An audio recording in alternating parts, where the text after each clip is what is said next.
Hola a todos, ¿cómo les va?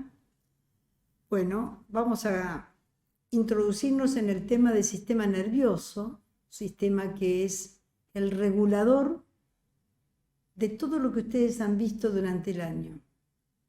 Por eso es interesante verlo en la dinámica de partes ordenadas, como es sistema nervioso central, y parte, sistema nervioso periférico, y anexos, como lo va a ser el sistema autónomo, el arco reflejo, en fin, lo vamos a ver en su conjunto. Pero quiero que tengan en cuenta que este es el sistema que sintetiza el funcionamiento de todo lo que vieron durante el año. Así que vamos a empezar.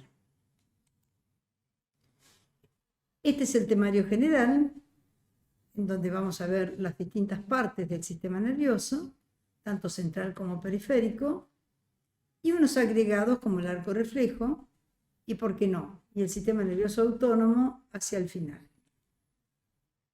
El sistema nervioso en sí tiene funciones específicas, que es controlar y coordinar todas las funciones del organismo, tanto de estímulos externos como de estímulos internos. Todo lo que transmite son impulsos. La unidad funcional de este sistema es la neurona. Estamos acostumbrados a escuchar que cada tejido tiene la célula que lo representa. Bueno, en este caso es la neurona, que no escapa a contenido igual que las demás células. No, va a tener su núcleo, va a tener su citoplasma, solo que lo vamos a ver en una variante diferente en cuanto a la composición de su externo margen de citoplasma y algunos otros agregados. Si nos ponemos a ver, el sistema nervioso es esto: central, periférico. Dijimos que el central era el que procesa, el que recibe información, el que devuelve una respuesta, mientras que el periférico es el que transmite esas señales del central al resto del cuerpo. Si seguimos el algoritmo, vemos que hay dos tipos de neuronas: neuronas motoras, neuronas sensitivas, y acá viene un concepto que es fundamental. Toda vez que hablamos de motor, hablamos de neuronas motoras en este caso, que son eferentes. Toda vez que hablamos de neuronas sensitivas son aferentes. Ustedes lo ven aquí, las neuronas motoras son las que controlan funcionamiento, por ejemplo, de músculos y glándulas, mientras que las sensitivas traen desde órganos sensitivos hacia el sistema nervioso central. Concepto, van dos. Uno, unidad funcional neurona. Dos, aferencia y eferencia en cuanto a sensitivo y motor, y a su vez las neuronas motoras se van a dividir en un sistema nervioso somático, o van a componer, perdón, un sistema nervioso somático y un sistema nervioso autónomo. La palabra clave de estas dos imágenes que están viendo es que el sistema nervioso somático es voluntario, mientras que el autónomo es involuntario. Le agrego que el somático tiene actividad sobre el músculo esquelético, mientras que el involuntario lo hace sobre el músculo liso. No estamos como para dilucidar qué órganos y glándulas, lo veremos en autónomo cuando lo mencione, pero la palabra hasta acá, las palabras claves son las que mencioné. Y a su vez, en este algoritmo, el sistema nervioso autónomo se divide en simpático y parasimpático. Si tengo que darles una palabra clave, el simpático estimula, el parasimpático inhibe. Sin embargo, en algunos lugares no es tan exacto como suele pasar a nivel intestinal, que no es el caso de esta clase, pero les comento. El concepto que se tienen que llevar es que el simpático estimula y el parasimpático inhibe. ¿Qué funciones cumplen las neuronas? Bueno, tips. Recibir, integrar, conducir y transmitir. ¿Recibir qué? La información que le viene del medio interno y del medio externo y de otras neuronas. Integrar la información que recibió. Conducir la señal a su terminación y transmitir a otras neuronas o a otros órganos. Quedamos y subrayamos recibir, integrar, conducir y transmitir. Es un ejemplo de modelo sencillo de cómo es una neurona. Interesante, porque acá me está mostrando el citoplasma, el núcleo clásico de toda célula, con sus componentes, es decir, con sus organelas en el citoplasma. ¿Pero qué sale del citoplasma? Unas prolongaciones cortas llamadas dendritas. Y además, una prolongación más alargada que se llama axón, que termina tipo dendrita, donde se conecta con las demás neuronas. ¿Qué identifica a este esquemita? Dos cosas. Que el axón tiene una capa de mielina y que tiene separado entre célula y célula, el axón por supuesto, además de estar envuelto en mielina, tiene separada las llamadas células de Schwann y cada separación se llama nódulo Ranvier. Sencillo pero importante. Me fui al cuerpo celular para que no nos quede duda de esto. Núcleo, citoplasma y por supuesto lo que recordamos recién, que viene a ser el cuerpo neuronal. El axón con la vaina de mielina. ¿Y qué es la vaina de mielina? La vaina de mielina es un material grasoso que aísla el axón y aumenta la rapidez del desplazamiento del impulso nervioso. Acá hago un pequeño paréntesis. Todo es impulso, todo es eléctrico. La conducción es como en el corazón. Hay un sistema, ¿se acuerdan de corazón? Bueno, hay un sistema eléctrico en el corazón. Bueno, acá también. Por lo tanto, cuando hablamos de impulso, estamos hablando de corriente eléctrica. Como puede ocurrir si nos golpeamos el codo, que nos repercute en el cubital. Ahora bien, si agrupamos los axones y las dendritas, logramos los nervios. Importante concepto también. Ahora, en una terminal sináptica, ¿qué pasa? Y se conecta con la otra neurona, sí, es cierto, pero que libera una sustancia que se llama neurotransmisor, que lleva la información de lo que quiere decir en ese momento. Ese neurotransmisor, bien lo dice la palabra, lleva la información, transmite la información de una neurona a otra. Y así lo va repitiendo sucesivamente. Bueno, las neuronas las podemos agrupar, para hacerlo sintético, en neuronas motoras, neuronas sensitivas y las interneuronas, o sea, las que asocian a ambas. ¿Qué pasa con las sensitivas? De afuera hacia adentro transmiten el estímulo. ¿Qué pasa con las motoras? De adentro hacia afuera dan la indicación de lo que hay que hacer. ¿Y qué pasa con las de asociación? Bueno, tiene que haber una relación, tanto en el encéfalo como en la médula, una conexión como para que se sepa qué se está transmitiendo en este momento desde el cerebro. Además de las neuronas, tenemos las células gliales, células que acompañan a las neuronas. Y de acá vamos a tomar palabras claves. Una de ellas son los astrocitos. Los astrocitos forman lo que se llama la barrera hematoencefálica. La barrera hematoencefálica se encuentra en los vasos sanguíneos del cerebro, hematoencefálica. Y es barrera porque selecciona, entre comillas, el paso de los medicamentos, o sea, no todo medicamento llega al sistema nervioso. Y eso es muy importante, porque en algunas especialidades como oncología hay que tener en cuenta si la droga llega o no llega al sistema nervioso. Astrocito, sinónimo de barrera hematoencefálica en los vasos sanguíneos del cerebro, que acompañan. Acuérdense que estas células acompañan a las neuronas. Después tenemos los oligodendrocitos. Son los más chiquitos. ¿Qué hacen? Si yo lo tengo que resumir, son los que soportan el cuerpo de las neuronas. Como si fueran una red. Bueno, eso es lo que hacen. Soportan el cuerpo de las neuronas. En la sustancia gris, que veremos después, y ¿en dónde más? En la sustancia blanca.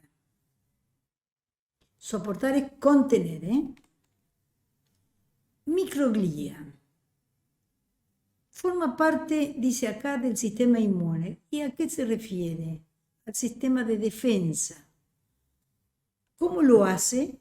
Lo hace precisamente ante una noxa, o un agresor, si ustedes quieren llamarlo de esta manera, que fagocita los restos celulares y además produce una reacción inflamatoria.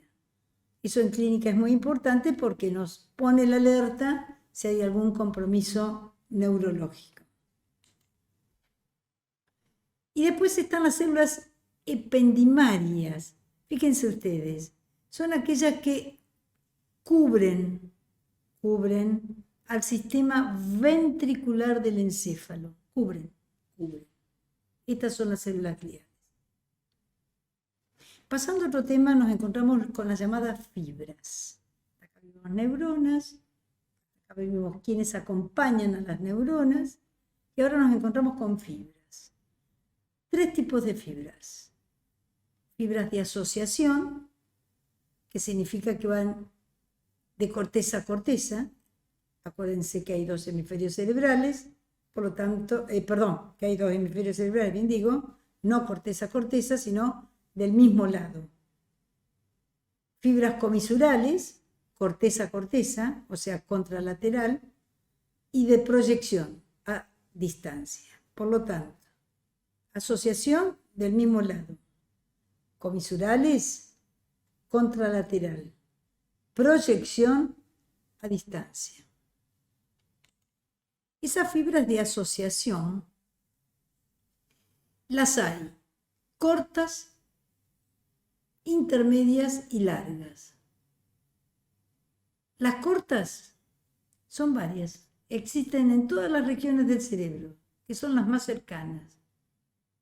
¿Qué es lo que se trata de hacer con todo esto? De tener informado al cerebro de todo lo que está ocurriendo. Y acá están las fibras para transmitir a los distintos lugares.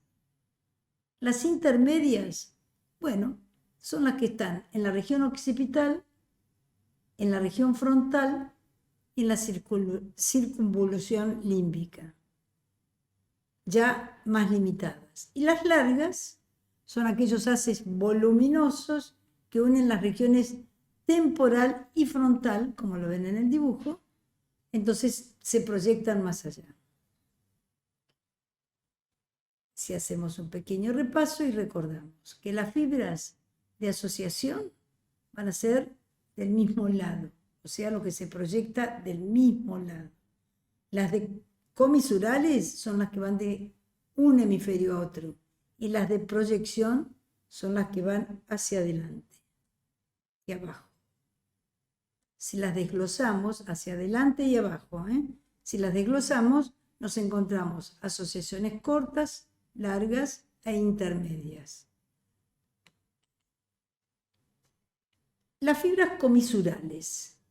Las fibras comisurales son cilindroejes que interconectan ambos hemisferios cerebrales. Comisurales. Entonces vamos a tener cuerpo calloso, comisura blanca anterior, comisura blanca posterior,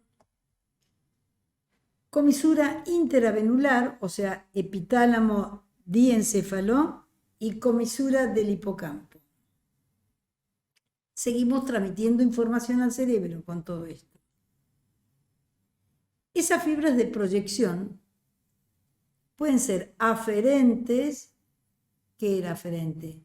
Son las que traen, sensitivas o sensoriales, o bien eferentes, que son las motoras, como lo es el haz cortico-corteza espinal, médula, geniculado, córtico-protuberancial, queda ahí mismo en el cerebro, y las córtico-reticulares. Muy bien. Hasta acá es la base de cómo está funcionando este cerebro. Está todo conectado. Se transmite con una información de conducción eléctrica importante. Así como en el corazón hacemos un electrocardiograma, en el cerebro más de una vez hacemos electroencefalograma. Por supuesto que con otros métodos diagnósticos de apoyo, ¿no? Como resonancia o tomografía. Pero sepan que hay conducción y que está todo informado. El sistema nervioso, como lo dice aquí el esquema, tiene dos partes. Sistema nervioso central y periférico. Perfecto. En el central tenemos cerebro y médula espinal. El cerebro está protegido por el cráneo y la médula espinal protege a la médula. Si lo miramos más detenidamente, nos vamos a encontrar que la médula espinal, voy a empezar de abajo hacia arriba, tiene sus divisiones de acuerdo a la región de la columna. Eso es una ventajita que tenemos como para no confundirnos. Están las cervicales, torácicas, lumbares y sacra, que como vamos a ver más adelante en periférico, de ahí salen los nervios periféricos, desde esas regiones. Y en el encéfalo vamos a considerar una región anterior, frontal, rostral, una posterior, caudal, occipital. Y acá viene algo interesante a recalcar, que es por debajo encontramos el mesencéfalo, la protuberancia y el bulbo raquídeo, que forman el tronco encefálico. Veremos después qué función cumple. Por detrás del tronco encefálico, el cerebelo. Entonces tenemos por un lado cerebro, por otro lado médula, ambos protegidos por huesos, es decir, columna vertebral para la médula y cráneo para el cerebro propiamente dicho. Digamos que el cerebro es la región más grande y destacada que hay. Son dos hemisferios, uno derecho y otro izquierdo, divididos por una hendidura, por una cisura, que contiene, por una hendidura, y contienen cisuras cada uno de los hemisferios. Es como que está abollado. Es como que en el desarrollo creció más rápido lo neurológico que lo óseo y quedó como abollado. Y de ahí salen lo que les presento acá, donde hay pliegues y hendiduras. Si lo vemos más detenidamente, un poquito más detenidamente, vamos a ver que cada lóbulo, frontal, parietal, temporal, occipital, tiene sus circunvoluciones, como así también tiene sus surcos. Estos surcos se marcan con el tiempo, con la edad. Si lo doy vuelta al cerebro y lo miro desde abajo, me voy a encontrar con algo amarillito que hay acá, que es el tronco encefálico trozado para que lo podamos sostener al cerebro. Después el trígono olfatorio, hacia adelante, el quiasma óptico, el surco oftálmico, los cuerpos mamilares y un surco más que es el del hipocampo. Ahora bien, en ninguna parte del cerebro veo partes lisas. Significa que tanto los surcos están en la parte superior como en la parte inferior. Y acuérdense de la división del cerebro en derecho e izquierdo. Ahora agrego algo que mencioné hace un rato. La sustancia gris y la sustancia blanca. La sustancia gris, primero la vamos a ubicar. Se encuentra preferentemente en la periferia del cerebro, con algunos núcleos grises en el interior, y la blanca en el centro. Mientras que en la médula, es al revés. La blanca es periférica y la gris es central. La blanca está formada por axones de mielina. Acuérdense que los axones forman parte, junto con las neuronas, ¿de quién? De los nervios. Entonces, ya me está dando la pauta de que una conducción va a pasar por estos lados, por la blanca, haciendo estación en la gris para conectarse con el sistema nervioso central. Sustancia gris tiene muchos cuerpos neuronales, procesa la información de la corteza y responde. Sustancia blanca en el centro con algunos núcleos grises, y en médula sustancia blanca externa y sustancia gris interna. Este es un dibujito que apoya lo que estoy diciendo, que lo gris es periférico en un corte cerebral y lo blanco es central. Cuando yo hablo de materia blanca estoy hablando de mielina. Por eso, y mielina es conducción. Vamos asociándolo, como para poderlo entender, cómo se maneja, cómo responde. Si nos ponemos a hacer algo más analítico externo, cómo se proyecta, el lóbulo frontal en realidad es el lóbulo por excelencia de acciones muy finas. Planifica, coordina, controla, ejecuta. Y le agrego más: juicio, razonamiento, discernimiento. O sea, tiene varias funciones, lo cual es un lóbulo que en los traumatismos, por ejemplo, hay que tener mucho cuidado por el compromiso que puede haber de todas estas funciones, ¿no? No queda tan atrás el lóbulo parietal. El lóbulo parietal es el que procesa la información sensorial de varias partes del cuerpo. El temporal va para la memoria, pero hay una memoria dominante, o sea, un temporal dominante, que está más implicado en el recuerdo de cosas y palabras, y una no dominante, por el contrario, está implicado en memoria visual, en lo que estamos viendo.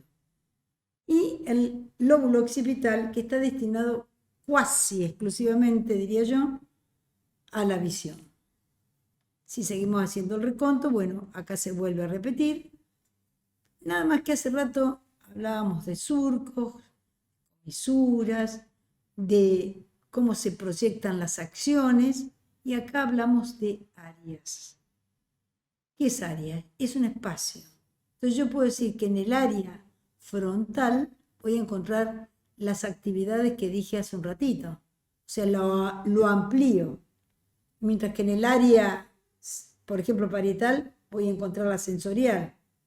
Y así sucesivamente. Vamos a encontrar el área motora del lenguaje, por ejemplo. Vamos a encontrar el área de Wernicke, que es el área sensitiva del lenguaje, de asociación visual, en la región occipital, la táctil, la cisura de Rolando, que lo divide al cerebro en dos, y de esa manera las áreas son por delante de la cisura y por detrás de la cisura. O sea, es una complejidad que no es difícil de entender. Si le sabemos las funciones a los lóbulos y cómo se dividen, podemos entender en qué área están. Para ser un poquito más específico, les menciono. Después de las áreas, podemos hablar de hemisferios: hemisferio izquierdo y el hemisferio derecho. Y en cada uno de los hemisferios, como verán, viene de adelante, o sea, de prefrontal hacia atrás occipital, los distintos o las distintas actividades que realizan. Pero acá hay una que no se mencionó anteriormente. Fíjense, el control de la mano izquierda lo tiene el hemisferio derecho y el control de la mano derecha lo tiene el hemisferio izquierdo. Acá hay una decusación, un entrecruzamiento de fibras. Y eso es importante recordarlo. Lo demás es lo que estuvimos mencionando. El tallo encefálico, que está por debajo, tiene 3 partes: mesencéfalo, puente de Barolio o protuberancia, bulbo raquídeo y por detrás el cerebelo. ¿Sí? O sea, recibe todos los impulsos, lo transmite a partir del encéfalo. Hablan de que hay 1.000 millones de neuronas, por ejemplo, que pesan 1.400 kilogramos. Bueno, pero acá lo que importa es que desde el cerebro sube y baja información y que el tronco encefálico en esto recobra una importancia casi diría trascendental en cuanto a llevar esa información. Pero el cerebelo no se queda atrás, porque el cerebelo también se va a conectar con fibras para estar interactuando en las funciones que cumplen.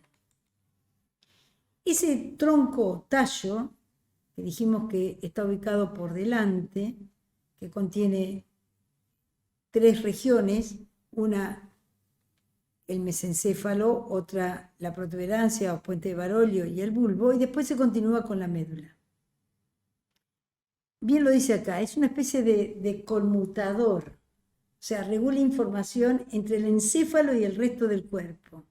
Vamos a poner cosas sencillas, como un conmutador, o sea, que transmite toda esa información. Lo vemos aquí y resulta que sí que transmite toda la información, pero no solo hacia lo externo, sino también hacia lo interno. Fíjense, voy a empezar por abajo porque es la primera, que es la protuberancia. Y miren lo que hay. Influye en la transición entre dormir y despertarse, entre los distintos estadios del sueño, relacionado con el sistema límbico, todo esto. En cambio, en el bulbo, fundamental, en el bulbo hay centros vitales. ¿Qué significa centros vitales?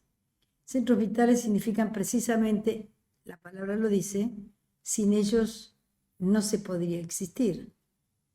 Y nos encontramos frecuencia respiratoria, deglución, tos, hipo, parpadeo, vómito, estornudo.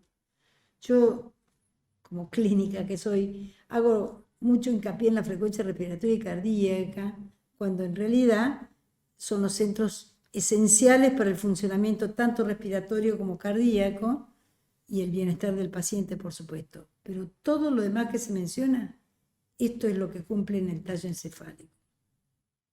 El cerebelo. El cerebelo es un órgano que está en la región posterior del tronco. Se encarga de mantener el equilibrio, como dice acá, la postura, el tono muscular, coordina los movimientos. Pero yo tengo que hacer un agregadito que es fundamental en esto. El equilibrio está dado por 3 regiones: el cerebelo, el oído y la vista. Las 3 conforman el equilibrio. Acá yo estoy hablando del cerebelo, pero les digo, no es el único que interviene en el equilibrio. ¿De acuerdo? Si vamos al sistema cerebeloso en sí, va a tener aferencias y eferencias, que no difiere de lo que hablábamos del sistema nervioso, ¿no? Esas aferencias y esas eferencias que hay, como las pueden ver aquí,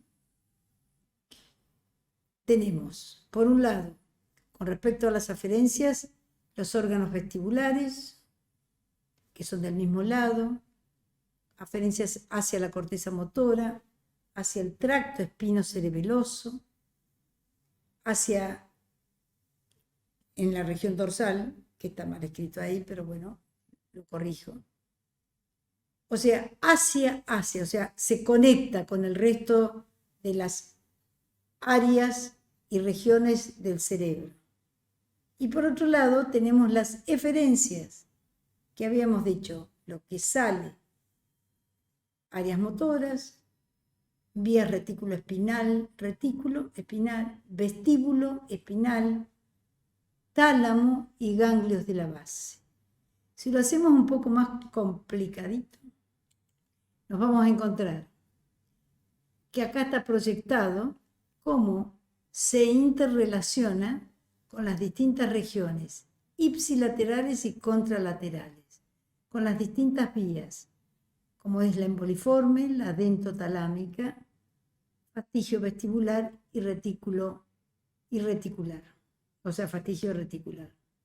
O sea, lo que me tengo que llevar del cerebelo, además de conocer la fibra que estamos viendo en este momento, las aferencias y eferencias, conocerlas, es que está en relación tanto en lo proximal, en el tronco encefálico, como un poco más allá en lo distal, con áreas del cerebro, como es el tálamo, por ejemplo.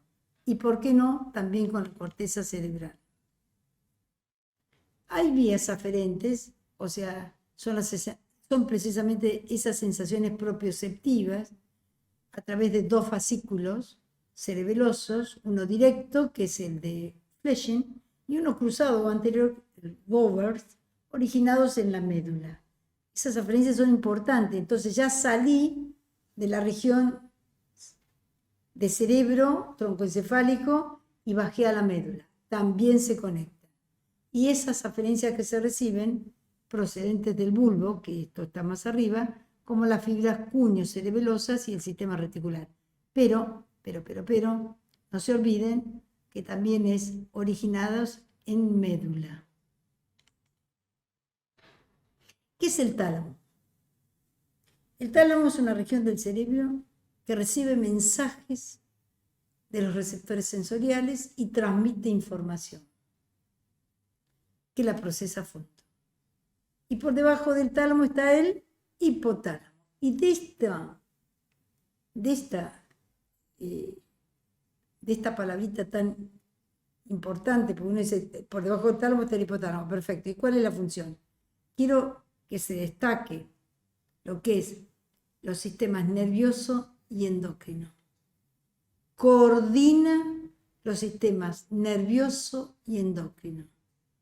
Y al igual que el tálamo, tiene acciones propias, como puede ser con el miedo, la rabia, el placer, etcétera, etcétera. Si lo ubicamos en un dibujito, en un esquema, lo encontramos de esta manera, siempre el tálamo por encima del hipotálamo, relacionados con la corteza cerebral y también con el hipocampo y con la amígdala. El sistema nervioso central en sí, además, tiene cubiertas que son las meninges. Las meninges son el número de 3, como vamos a ver después, que recubren el sistema nervioso central en su totalidad. ¿Qué significa en su totalidad? La masa encefálica y a la médula. Son 3. De afuera hacia adentro se denominan dura madre,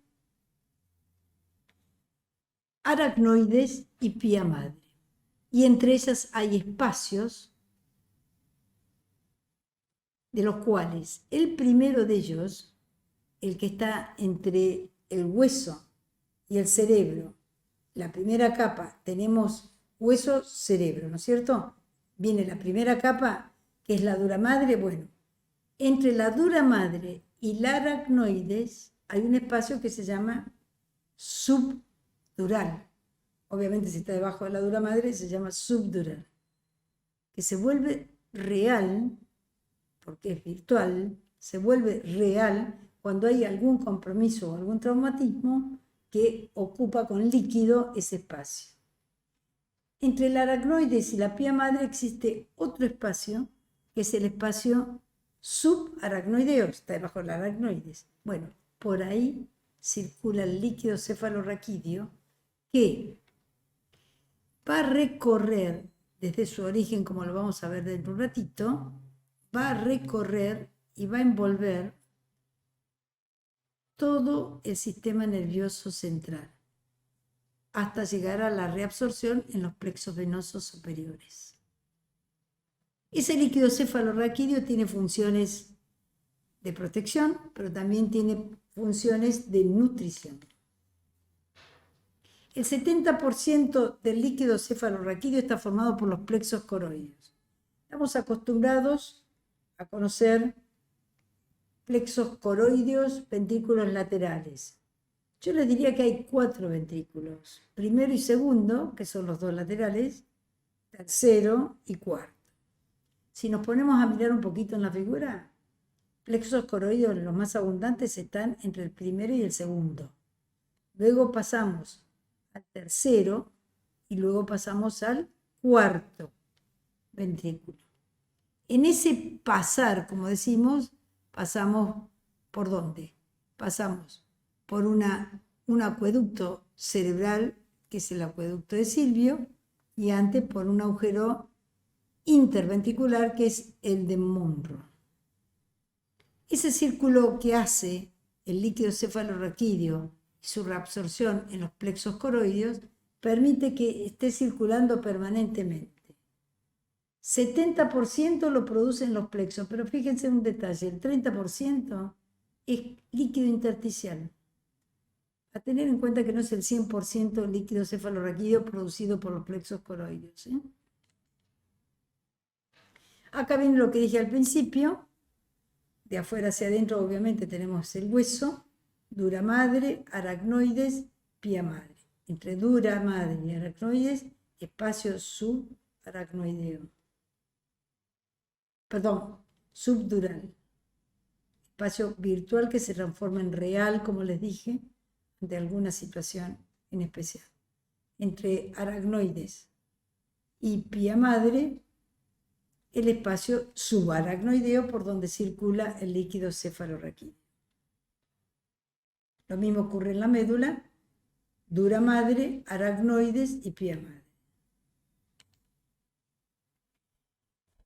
Otro elemento a tener en cuenta es la irrigación del cerebro, que está dado por el llamado polígono de Willis, formado por las carótidas internas y las arterias basilares, que van a definir un circuito en donde vamos a tener cerebrales anteriores proyectadas hacia la región anterior, vamos a tener cerebrales medias y cerebrales posteriores.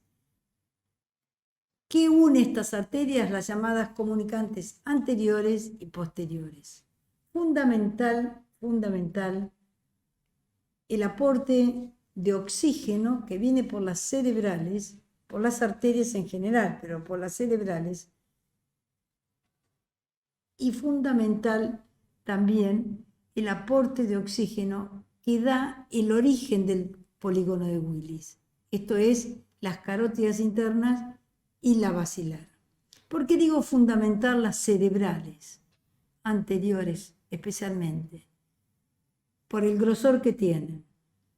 Y las posteriores lo son, de grosor sí lo son, y están oxigenadas también, pero no tienen, no diría en potencia, sino en cantidad o en calidad, la oxigenación como viene con las cerebrales anteriores.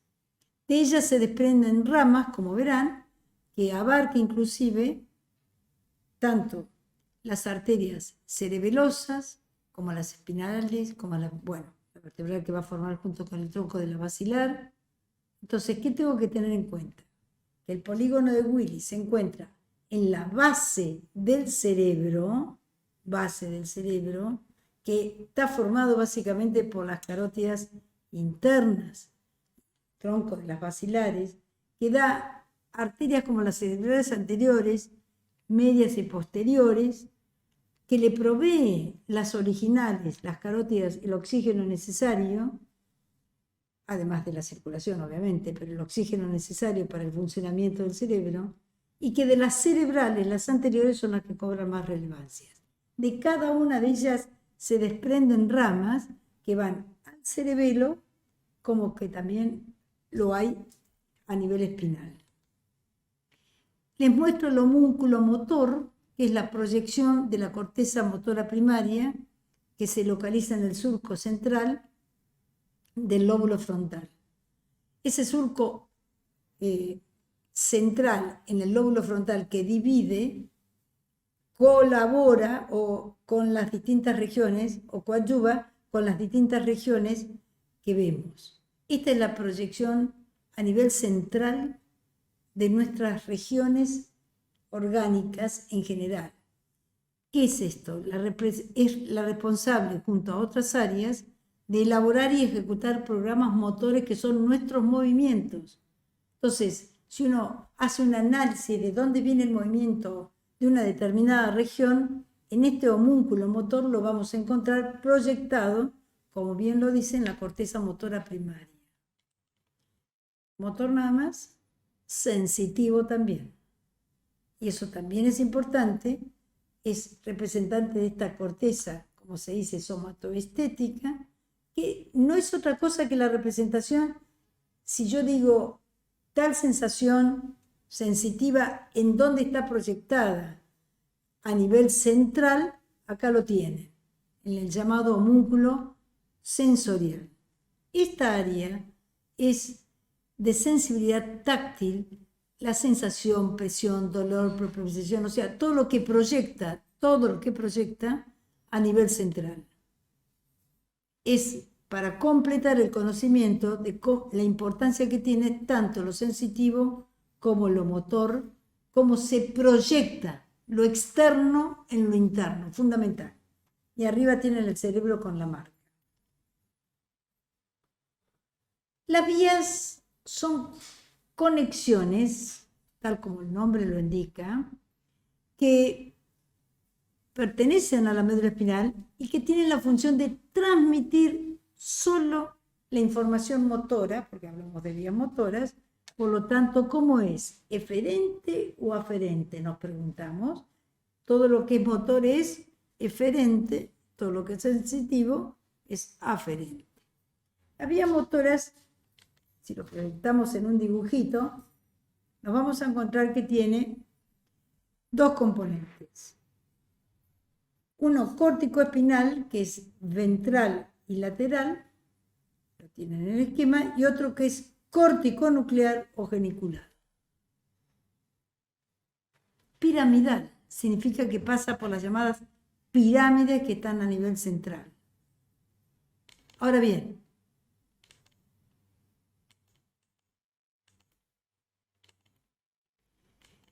está la vía también extrapiramidal,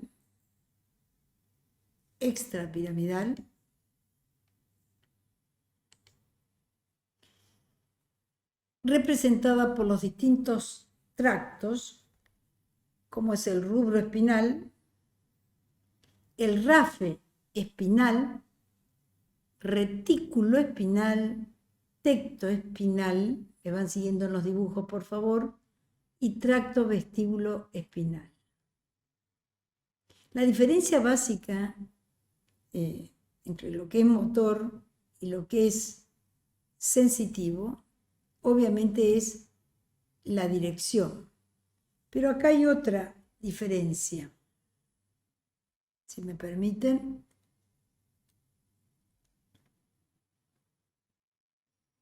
Que esta vía extrapiramidal involuntaria, atente, acá hay una pequeña palabrita que hay que considerarla, está por fuera de las pirámides con una capacidad involuntaria del movimiento hacia lo exterior y que compromete distintos rubros y retículos y también el vestíbulo espinal. Vamos a hacer un detalle mejor. La piramidal es la vía principal del movimiento. En cambio, la extrapiramidal, o sea, si es del movimiento, la piramidal, ¿cómo es? Voluntaria. Mientras que la extrapiramidal, ojo, controla tono de músculos, reflejos visuales, acá lo tienen, hace que los músculos y otras estructuras controlen la gravedad, postura, ya no es tan voluntaria como lo es la piramidal propiamente dicha, sino que tiene más componente involuntario. La extrapiramidal en concreto lleva los movimientos automáticos emocional, aprendidos, instintivos, asociados y al tono muscular también colabora. Las vías sensitivas, en cambio, son las llamadas ascendentes.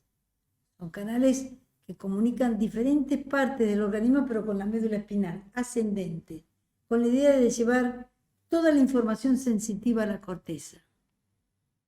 La característica de esta vía es la ascendencia. Dentro de las vías sensitivas tenemos información somato-cuerpo, sensorial del cuerpo, y también necesita de tractos especializados, en este caso dos, los cuales van a ser la vía lemniscal medial, que corresponde al cordón medular posterior, cuando en un corte de médula lo vemos, es el cordón posterior, y la espinotalámica, que se refiere al ventro lateral, o sea, el anterior y el del costado. ¿Qué funciones tiene todo esto? Todo lo que lleva a la sensibilidad, desde el dolor, pasando por la temperatura, siguiendo por los estímulos de reflejos visuales, por el dolor sordo y lento, por ese tacto no discriminativo, esa sensibilidad inconsciente que proviene de los tejidos musculoesqueléticos. Esas son las funciones. ¿Qué trayectos de vías sensitivas tenemos aferentes? Espino talámico, espino reticular, hacia el sistema reticular, espino cerebeloso, acá está donde está la conexión con el cerebelo, espino tectal y espino olivar. Pasamos a otro tema que son los órganos de los sentidos. Los sentidos son 5, digamos desde siempre. Y en esta imagen les muestro dónde están proyectados en el cerebro. Ven el lóbulo frontal, ven el lóbulo parietal, ven el temporal y ven el occipital. La vista es del occipital exclusivamente. El tacto se encuentra en los parietales, en el surco central. El gusto tiene su núcleo y está entre lo que es frontal y lo que es parietal. El olfato lo vemos en el frontal y el oído en el temporal. Ahora, esto es básico para entender después los dibujos de los órganos de los sentidos. ¿Qué tipo de receptores hay? ¿Qué son los receptores? Yo les dije lo que era un neurotransmisor. Es una sustancia que va a llevar información. Pero ¿de dónde saca esa información? Esa sustancia, de receptores. Los receptores, por definición, todos ellos, cualquiera de ellos, son sitios especializados de la célula que liberan neurotransmisores en donde de esa manera llevan la información. Y acá nos encontramos con 4 de ellos. Los mecanorreceptores, los termorreceptores, los quimiorreceptores y los fotorreceptores. Esos mecanorreceptores son tacto de la piel y fíjense también abarca el oído. Los termorreceptores son los que captan la temperatura. Los quimiorreceptores, sustancias químicas como la mucosa olfativa, el sentido del olfato y las papilas gustativas, quimiorreceptores. Y los fotorreceptores, me exime cualquier comentario, captan la luz, como la retina del ojo, que es la última capa que tiene 10 capas en realidad, pero es la que capta esto. El sentido de la vista, justo, ¿qué es? Nos proporciona, nos informa el tamaño, la forma, el color, la posición a distancia y la velocidad a la que se desplazan todos los objetos a través de los ojos, y para protegerlos tenemos párpados y tenemos pestañas. Y además tenemos la glándula lagrimal, que no se encuentra precisamente en la región interna, sino más bien en la región medio lateral, por debajo del párpado superior, con el conducto lagrimal que desemboca en la región lagrimal. Como verán, el globo ocular tiene distintas porciones, por así decirlo, o situaciones en donde tiene que acomodar la visión, por lo cual necesita de estas porciones o regiones para poder hacerlo. Tal es el caso de lo más externo que tenemos, que es la pupila, que es la que se contrae y se dilata de acuerdo a la luz, el cristalino, el iris que le da el color al ojo, la esclerótica que lo cubre al ojo, que es lo blanco del ojo y lo cubre y lo protege, y la retina. Esa retina tiene 10 capas y vamos a llegar hacia atrás. Vamos a llegar hacia atrás y vamos a ver que de ahí nace en la parte posterior el nervio óptico. Esto es una repetición de lo que yo vine diciendo recién, pero les quiero comunicar que además hay líquido aquí adentro, es el líquido ocular que tenemos acá adentro, que se llama humor vítreo. Por delante vamos a tener el humor acuoso. De ahí que cuando hay ojos secos, como se llama habitualmente, compromete o puede llegar a comprometer no la visión en sí, sino la incomodidad o la molestia de la sequedad visual. O sea, veo algo y al tener secos los ojos se me nubla la vista. Bueno, ¿cuáles son las principales células que necesitamos de esas 10 capas de la retina? Los conos y bastones. Los conos para ver de día y los bastones para ver de noche. Es fundamental conos y bastones para la visión diurna y nocturna. Ahora bien, acá hay un detalle. Acá tienen todo definido qué es lo que sale o cómo se llama cada uno y qué es lo que sale en la región posterior, que es el nervio óptico. Pero el nervio óptico en sí sale de un punto ciego y se proyecta hacia atrás, hacia el quiasma óptico.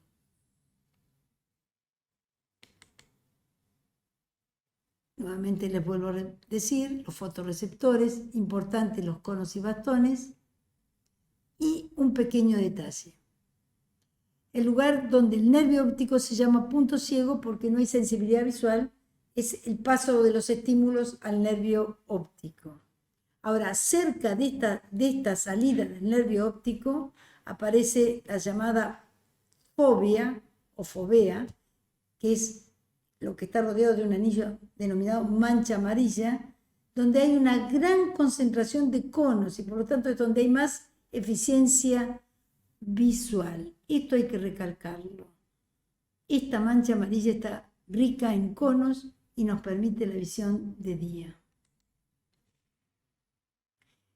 A posteriori viene el entrecruzamiento de las fibras del nervio óptico formando el quiasma óptico hasta llegar a lo que se llama región óptica o córtex visual en la zona occipital. Tacto es piel. Nos informa de dureza, blando, liso, temperatura, y la piel es el órgano del tacto. Como verán en el dibujo, están los receptores táctiles incluidos dentro de las capas de la piel. Ahora bien, ¿quiénes son los responsables del sentido del tacto? Es decir, de captar expresiones sobre la piel. Los corpúsculos de Meissner y los de Vater-Pacini, que están constituidos por terminaciones nerviosas y tejido conjuntivo. Ellos son los que captan, son los llamados receptores de la piel, que son los que captan las sensaciones del sentido del tacto. Después tenemos los de la temperatura, que son los corpúsculos de Krauss y los corpúsculos de Ruffini. Los de Krauss son para el enfriamiento, mientras que los Ruffini van a ser para los del calor. Bueno, esta es una imagen donde les presento cómo están distribuidos los corpúsculos que producen o reciben las distintas sensaciones, como quien dice. El olfato representado por la nariz, mucosa olfatoria, nervio olfatorio en las fosas nasales y se van a transmitir hacia el nervio olfatorio, que previo paso por el bulbo olfatorio y luego la prolongación hacia el sistema nervioso central.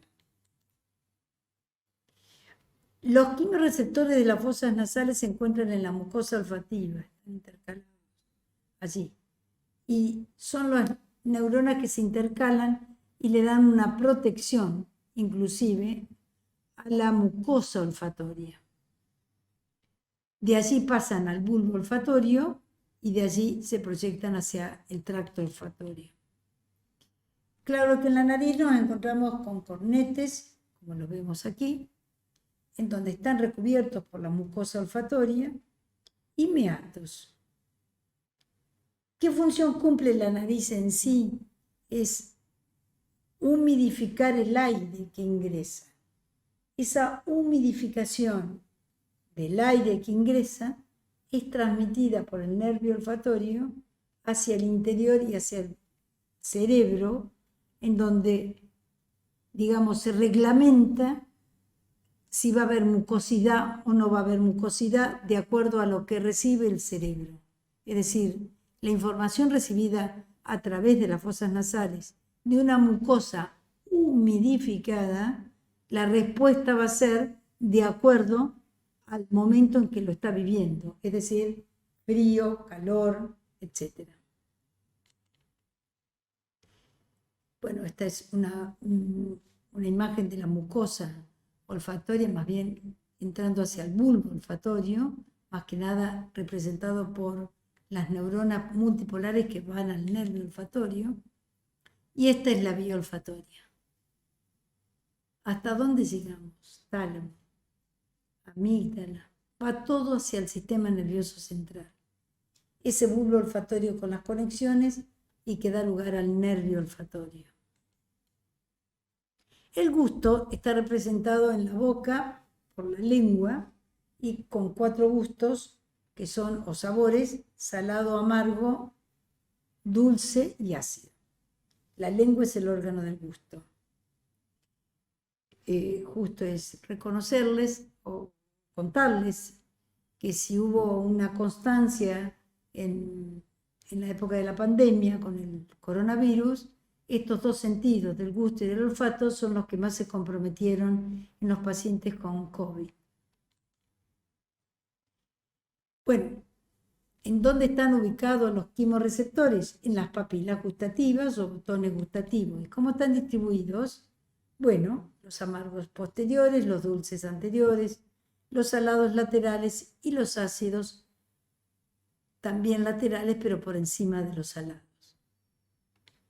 Esta es una distribución anatómica e histológica de dónde están los sabores de la lengua. El tipo de papilas que hay: las circunvalas, las foliáceas, las fungiformes y las gustativas. Y volvemos de nuevo a la repetición, ¿no?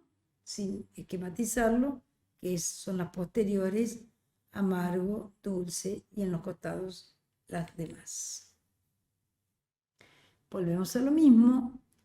Esta característica de dulce, salado, ácido, amargo se mezclan de acuerdo a la comida. Entonces, son las papilas que se encargan de dar el sabor de acuerdo a la región donde está comprometido el gusto. Volvemos a repetir lo mismo, como un repaso. Ven las fibras nerviosas como lo captan, que lo van a llevar al bulbo y van a pasar directamente hacia el nervio gustativo, hacia las vías gustativas, mejor dicho, pero nos encontramos que acá ya no es un nervio, sino que es de los pares craneanos colaboran el vago, como lo ven aquí, en la región posterior, el glosofaringio, y en la región anterior se encuentra el nervio facial. O sea, así como los demás tenían su nervio que iba a un determinado lugar, acá colaboran 3 pares craneanos: el vago, el glosofaringio y hacia adelante el nervio facial. Bueno, las vías gustativas son, teniendo en cuenta el origen de los pares craneanos que están en el tronco encefálico, obviamente que van dirigidos hacia ellos, hacia el tronco encefálico, que después lo vamos a ver con los pares craneanos. El sentido del oído es interesante porque ya dijimos que no solo el cerebelo interviene en el equilibrio, sino que también el oído, como así la vista. Al sentido del oído, anatómicamente lo dividimos en el pabellón auricular, que es un protector del conducto auditivo. Luego viene la membrana timpánica, que es la sonora, de acuerdo a los sonidos que ingresan. Los huesecillos, que son el estribo, yunque y martillo. Después viene lo que es la trompa de Eustaquio, que conecta en el mismo sitio donde están los huesecillos hacia las fosas nasales. De ahí que en los resfríos, en la congestión, suele haber compromiso de la audición. Y por último, hacia atrás, están los llamados, lo que pertenece al oído interno, cóclea y canales semicirculares que contienen la endolinfa. Hacia atrás se encuentra el nervio vestibular y el nervio auditivo. También encontramos por ahí ramas del facial. Hablamos de lo mismo, en donde repasamos. Recuerden siempre que donde están los pequeños huesecitos tenemos la trompa de Eustaquio, que es la que conecta el oído interno hacia las fosas nasales, y después hacia el oído interno, que es el órgano del equilibrio, tenemos cóclea, el nervio vestibular y el nervio coclear, y los conductos semicirculares. Los mecanorreceptores o fonorreceptores son los responsables de la captación de los sonidos. Tímpano vibra, huesecillos retumban, ventana oval, cámaras y conductos. La primera cámara es el utrículo, y salen 3 canales semicirculares. Y la segunda cámara es el sáculo, y de él sale el conducto coclear o caracol. Todo está en la cavidad del hueso temporal. Lo tenemos representado al oído en su totalidad junto con la vía y cómo conecta, qué casualidad, otra vez con el sistema nervioso central. Siempre al sistema nervioso central, quien recepciona los sonidos y quien da después, como quien dice su parecer, de lo que está recibiendo, más fuerte, menos fuerte, distintas vibraciones, etc. El equilibrio es estático a través del utrículo y del sáculo, o bien es dinámico a través de los canales semicirculares. Vuelvo a repetir, cerebelo, oído y vista son los 3 pilares del equilibrio. Y con respecto al oído nos encontramos el estático a través del utrículo y sáculo y de los canales semicirculares, que es lo que viene el equilibrio dinámico.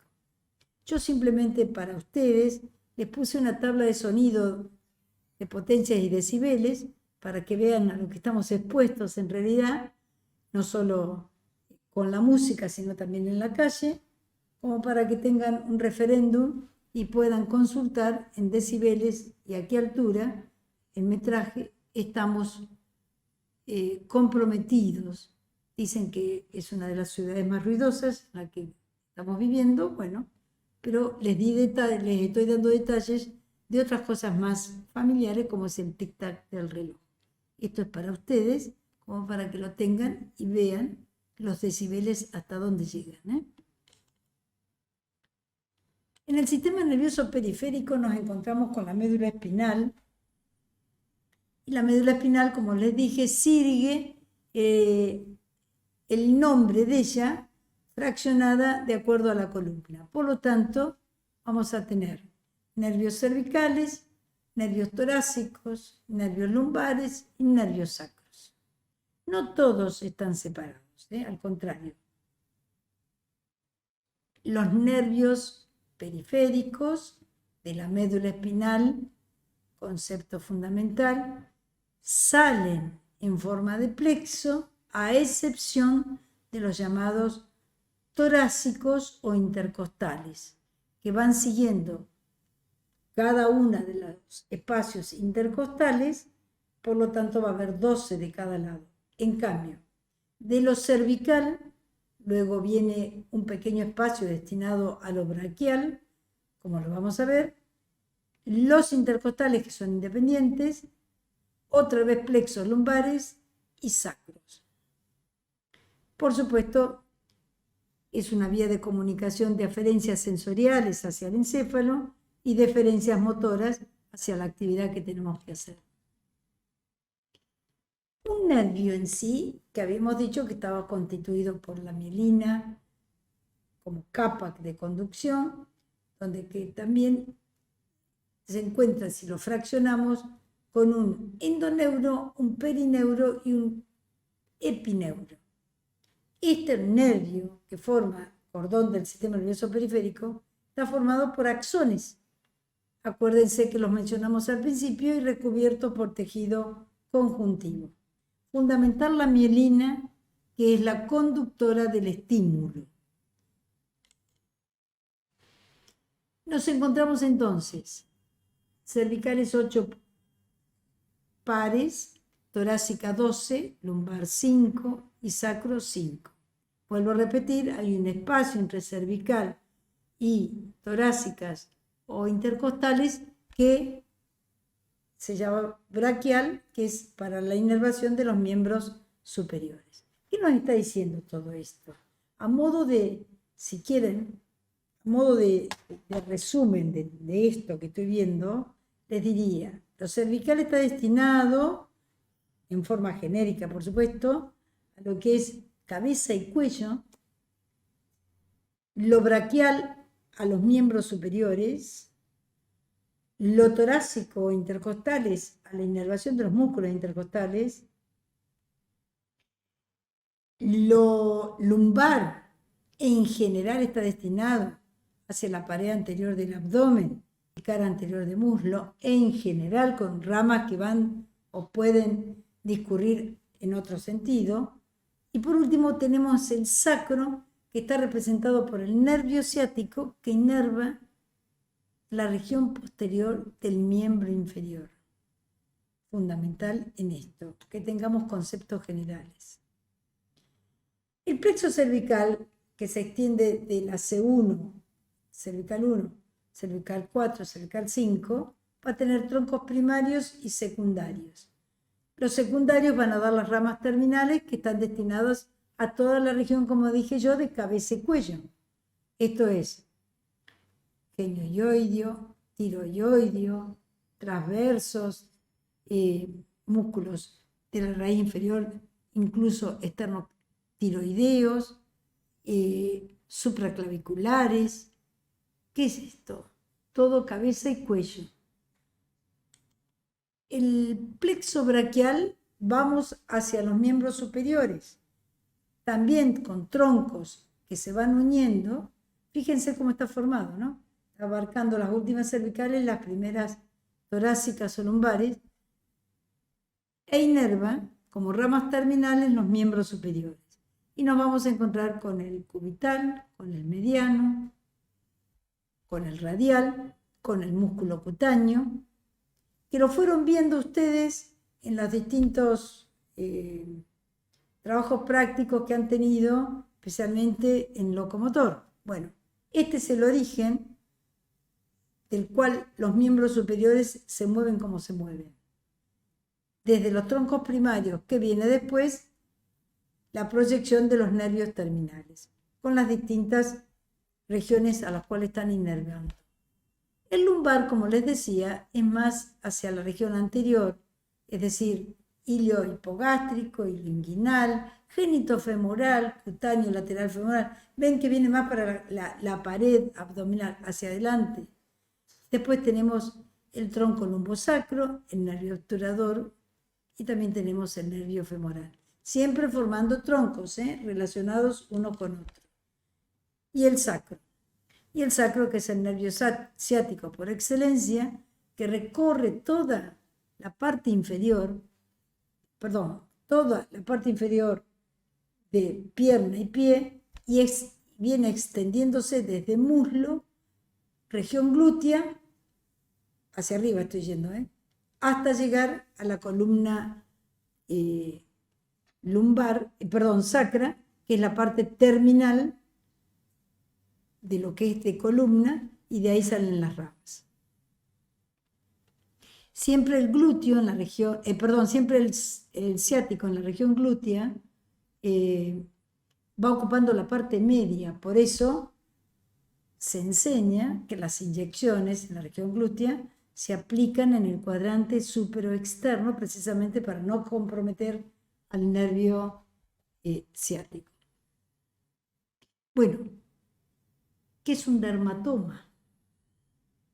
Fíjense ustedes, acá hay proyección en los distintos lugares del cuerpo humano de las distintas vértebras.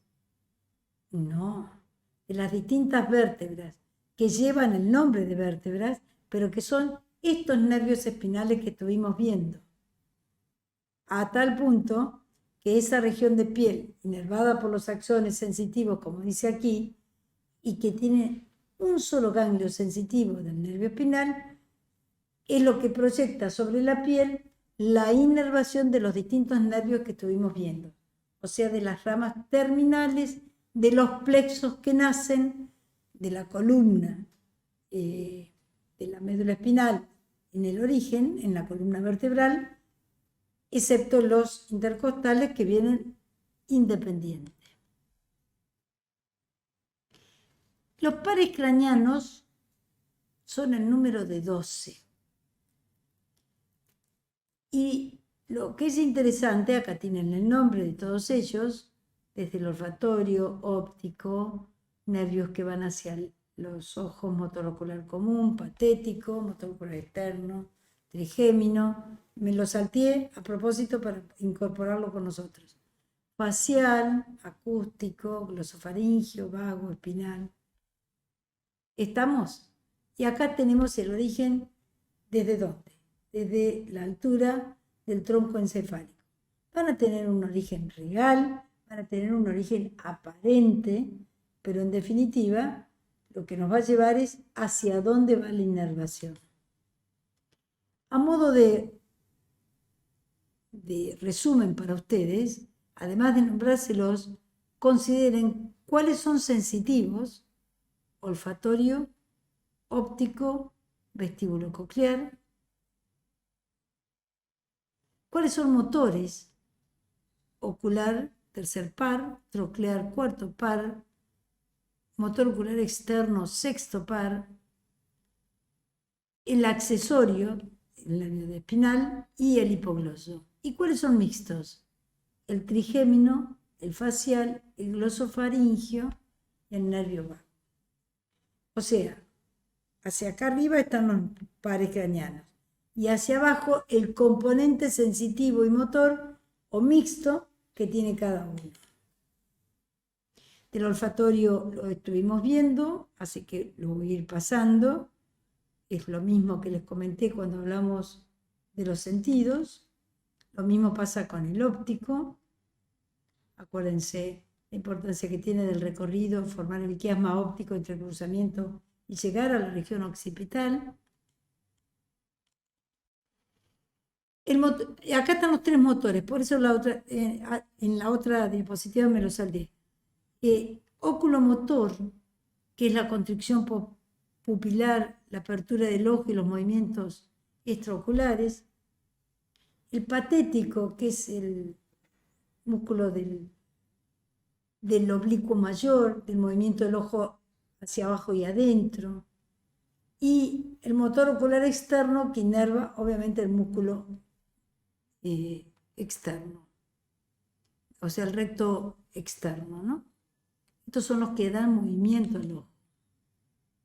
El trigémino tiene un origen en el ganglio de Gasser, que es función sensitiva, acuérdense, y también motora en la masticación, y tiene una rama oftálmica, una maxilar y una mandibular.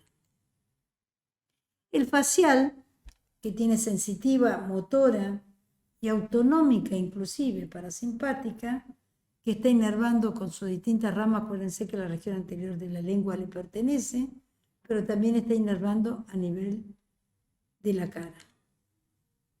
Bueno, el acústico, como vimos, o el auditivo. El glosofaringio. El glosofaringio es lengua y faringe, como bien dice la palabra. Está cerca de la arteria común o interna carotidia. Este es el músculo estilofaringio y por allí, como verán, en amarillo el nervio glosofaringio.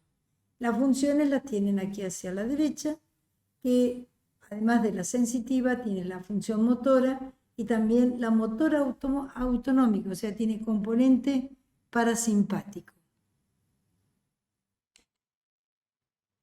El neumogástrico o vago, que creo que de vago no tiene nada porque trabaja bastante, es el nervio más extenso. Es el que va a pasar por el mediastino, el que va a pasar en la región más posterior, va a llegar hacia los órganos viscerales, como lo ven, inclusive hasta con algunas ramitas hasta el intestino grueso.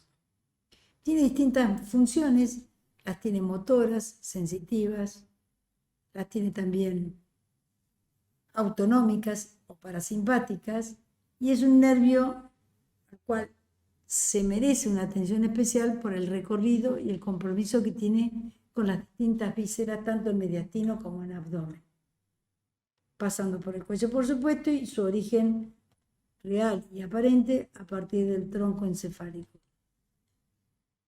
El espinal es un nervio corto, es una función motora, es como lo están viendo aquí, controla los movimientos de la cabeza, del cuello y de los hombros. Es un nervio corto. Y después viene el hipogloso, que está destinado, con doble función, hacia la lengua, en donde obviamente tiene distintas ramas nacidas de C1 a C3 e interviene, durante la deglución en el movimiento de la lengua.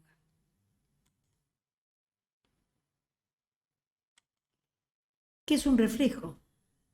¿Qué funciones tiene la médula? Además, tienen funciones motoras en cuanto a reflejos, son las motoneuronas. Las motoneuronas son motoneuronas anteriores, las motoneuronas alfa y gamma, las interneuronas, que son 30 veces más numerosas que las motoneuronas anteriores, en donde, como les dije hace un ratito, son las funciones motoras que son los reflejos medulares. Un arco reflejo en sí está formado, fundamental. Tiene un receptor y un efector. ¿Y los arcos reflejos cómo son? Monosinápticos o simples y polisinápticos. Ejemplo de ello sería, por ejemplo, el movimiento que realizamos al golpearnos la rodilla o también en el codo. Los monosinápticos tienen un receptor, una neurona aferente, un centro integrador, una neurona eferente y un efector. Y los polisinápticos tienen más sinapsis que el anterior, pero tienen los mismos componentes. Aferente sensorial, central integrador, interneurona, neurona eferente y efector. El arco reflejo es el trayecto que realizan uno o más impulsos de los nervios. Es una respuesta a un estímulo como los golpes o el del dolor. Yo les traje acá un pequeño dibujito en animación para que vean cómo es tocar fuego, levantar la mano, llega el estímulo, la respuesta ¿cuál es? Me quemo, llega el estímulo, saco la mano. O sea, es automática. Apenas siento el calor, ya estoy retirando la mano gracias a la acción motora que me está enseñando la médula que debo hacer. Entonces, cuando un arco reflejo es un movimiento involuntario, saco la mano porque me estoy quemando. Es una sinapsis en la médula, una respuesta motora, llega por una vía sensitiva y sale la respuesta motora. O sea, sensitivo y motor. Ahora, cuando en el proceso solo son 2 neuronas, hablamos de arco reflejo simple. Pero si se involucran más neuronas, más de una, en ese sentido se dice que son arcos reflejos complejos. Casi llegando ya al final, sistema nervioso autónomo y somático.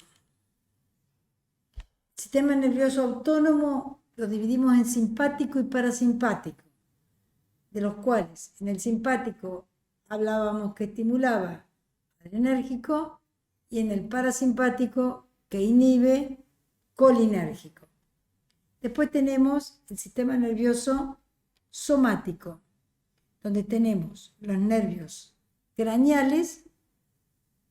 ¿A qué nos estamos enviando? Son los que envían información hacia todo lo que es cuello y cabeza, y los nervios espinales, que son los que envían información al sistema nervioso central desde el tronco y las extremidades. Entonces, en el sistema nervioso periférico nos encontramos el autónomo y el somático. Del somático estuvimos hablando recién. Ahora vamos al autónomo, nos encontramos con una novedad, que tiene neurotransmisores distintos, de acuerdo al estímulo que recibe, simpático o parasimpático, que es involuntario. Eso significa que rige el manejo del visceral y no depende de la voluntad. Yo siempre pongo un ejemplo sencillo. Mastico algo que me gusta y lo mastico con gusto y trato y demoro en tragar. Esa parte es voluntaria. Trago si quiero. Al momento de tragar ya mi voluntad se acabó. Corresponde al sistema nervioso autónomo, que es involuntario, donde va a tener las distintas consecuencias de acuerdo al paso del esófago, estómago, etcétera, etcétera. Acá tenemos una diferencia más esquemática. Lo somático es exclusivamente músculo esquelético. Los autónomos son los órganos y sistemas orgánicos en general. La sinapsis, el somático en el sistema nervioso central. La sinapsis del autónomo es el ganglio autonómico. Hay plexos periféricos, en el somático no, en el autónomo sí. El somático es mielínico y el autónomo es amielínico. Y la sección nerviosa, hablamos de parálisis muscular cuando es en el músculo esquelético, y en cuanto al autónomo, no cesa la actividad del órgano efector. Parte somática del sistema nervioso, fíjense la diferencia, va directamente. Parte autónoma del sistema nervioso, ¿qué pasó acá? Acá aparece el ganglio, donde hace la sinapsis previo a la llegada.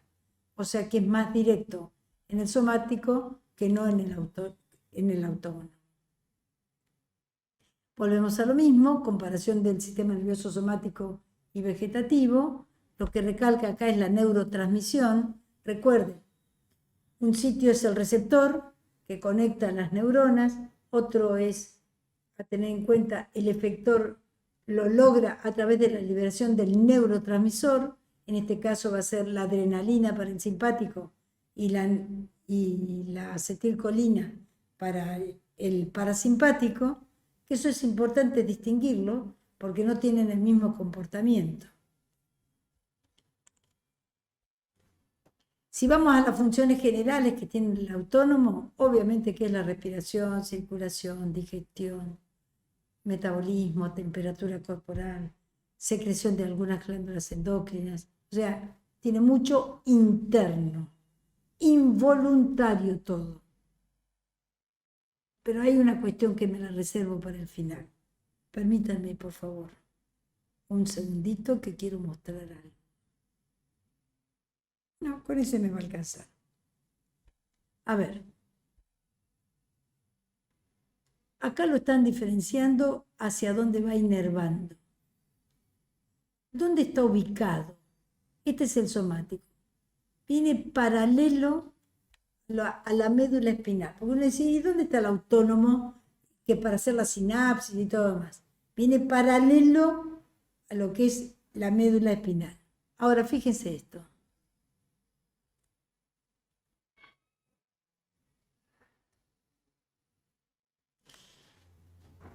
El simpático se ubica en la región dorso-lumbar, fight or flight, mientras que el parasimpático es cráneo sacro, descanso y reposo. Miren la importancia que tiene esto. La ubicación de dónde estamos. El simpático dorso-lumbar, segmento torácico lumbar, mientras que el parasimpático, ¿en dónde se ubica? Es cráneo sacro. Qué casualidad que el parasimpático es el que le baja, como quien dice, las revoluciones al sistema simpático. Bien, más de lo mismo, y acá lo tenemos en ubicación. Como verán, lo simpático, como lo inerva, empezando obviamente, si quieren desde el corazón hacia abajo, las vísceras en general, y cómo actúa el parasimpático en cuanto, también a lo pulmonar, estómago, delgado, siempre lo antagónico lo hace el simpático con el parasimpático. Si nos fijamos hacia la derecha, encontramos lo mismo, nada más que ahí les muestra, comillas, el juego que hace cada uno de estos sistemas. Por ejemplo, a nivel de los bronquios. Relaja los bronquios, contrae los bronquios, el parasimpático. Aumenta el impulso cardíaco, o sea, la frecuencia cardíaca, reduce la frecuencia cardíaca, el parasimpático. Relaja la vejiga, contrae la vejiga. O sea, lo antagónico de los dos que inervan todas las vísceras. Este sistema tiene plexos también, no el somático, sino el autónomo. Plexo cardíaco, pulmonar, esófago, celíaco, el plexo mesentérico y el plexo hipogástrico. O sea, hay pequeños plexos que llevan la información.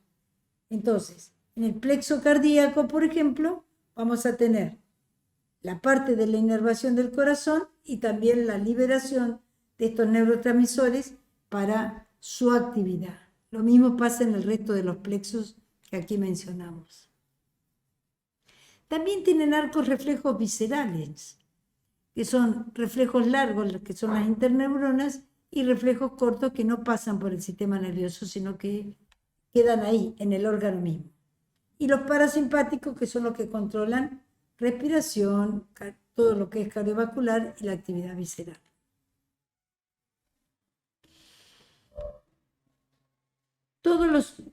Las fibras en general parasimpáticas liberan acetilcolina y las simpáticas liberan adrenalina.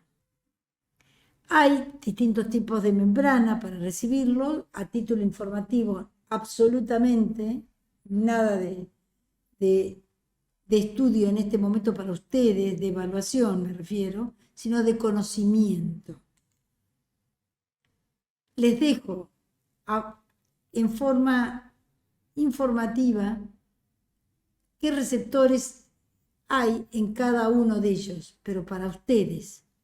Esto no está dentro de lo que nosotros evaluamos en anatomía concretamente, sino que es a título informativo, que sepan concretamente que en la célula hay un receptor que liberan neurotransmisores, se conecta con la otra célula y ese neurotransmisor produce una acción en la otra célula y le va llevando la información, ya sea en forma adrenérgica o en forma colinérgica.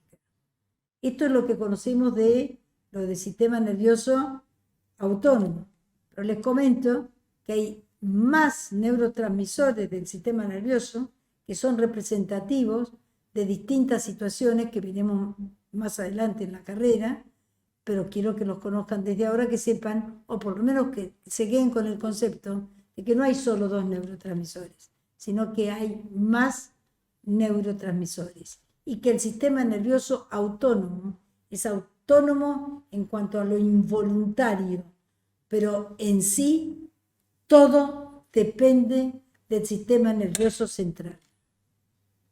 Muchas gracias.